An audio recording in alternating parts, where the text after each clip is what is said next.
Peradangan adalah salah satu reaksi utama yang terjadi di tubuh manusia terhadap cedera dan luka. Dan walaupun ini bermanfaat bagi manusia, dalam bentuk kronisnya peradangan dapat menyebabkan penyakit yang lain yang lebih mematikan. Di sisi lain, tanaman puring adalah tanaman hias populer yang dapat ditemukan di berbagai daerah. Nama saya Alas Novita Chandra, dan teman saya Jason Sebastian Prasetyo dari SMA Sekolah Victory Plus. Kami akan mempresentasikan penelitian kami dengan judul Potensi Senyawa Bulnesol, Delta-Kadinol, dan Linalol pada daun puring, Codium variegatum sebagai inhibitor siklosiganis 2 atau CX2 secara studi in silico.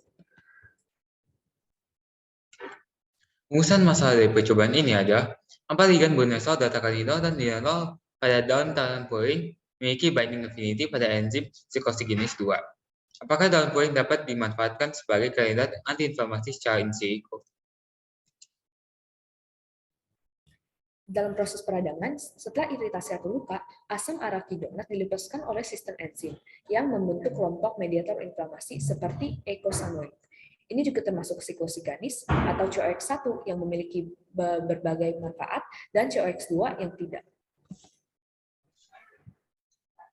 Metodologi untuk percobaan ini adalah menggunakan metode docking untuk mencari daya interaksi atau binding affinity dengan unit kilokal per mol.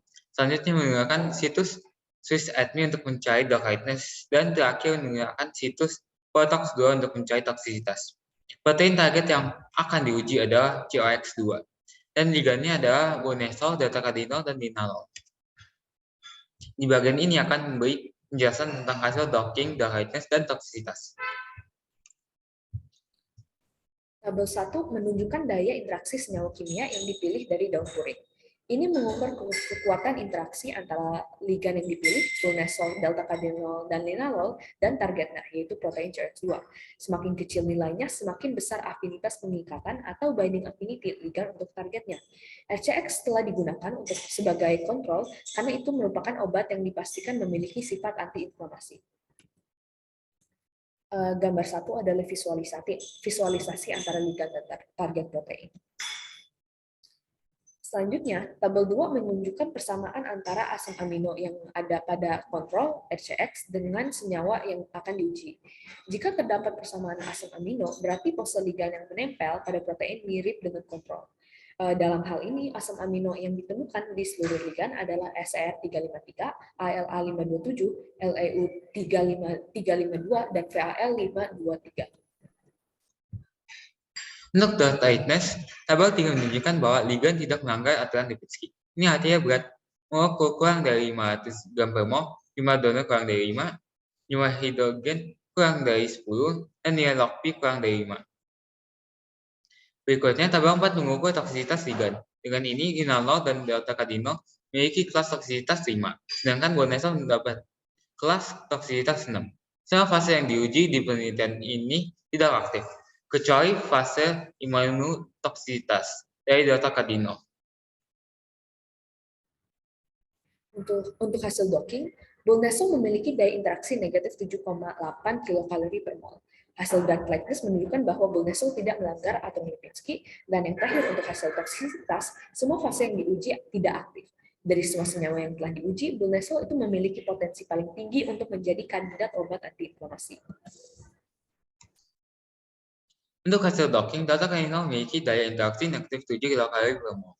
Selanjutnya, untuk hasil drug lightness, delta-kadinol tidak melanggar aturan Lipinski. Dan yang terakhir, untuk hasil toksisitas, ada satu fase aktif di imunotoksisitas. Akhirnya, untuk linalol, hasil docking memiliki daya interaksi negatif 6,1 kilokalori per mol. Selanjutnya, hasil drug lightness linalol tidak melanggar aturan Lipinski, dan yang terakhir untuk hasil toksisitas, semua fase yang diuji tidak aktif. Untuk kesimpulannya, bulnesol, delta-kadinol, dan linalol berpotensi menjadi kandidat alami untuk obat antiinflamasi. Bulnesol memiliki binding affinity yang paling mendekat dengan RCX dengan nilai negatif 7,8 kilokalori per mol. Pada uji drug lightness dengan kaidah 5 peroton Lipinski, tidak ditemukannya pelanggaran, sehingga ketinggian ligan dapat menjadi kandidat obat antiinflamasi. Untuk prediksi toksisitas, semua aspek bulnesol dan linalol inaktif, dan ada satu fase aktif di delta-kadinol saat mengukur imunotoksisitas. Dan inilah daftar pustaka yang telah digunakan untuk penelitian ini.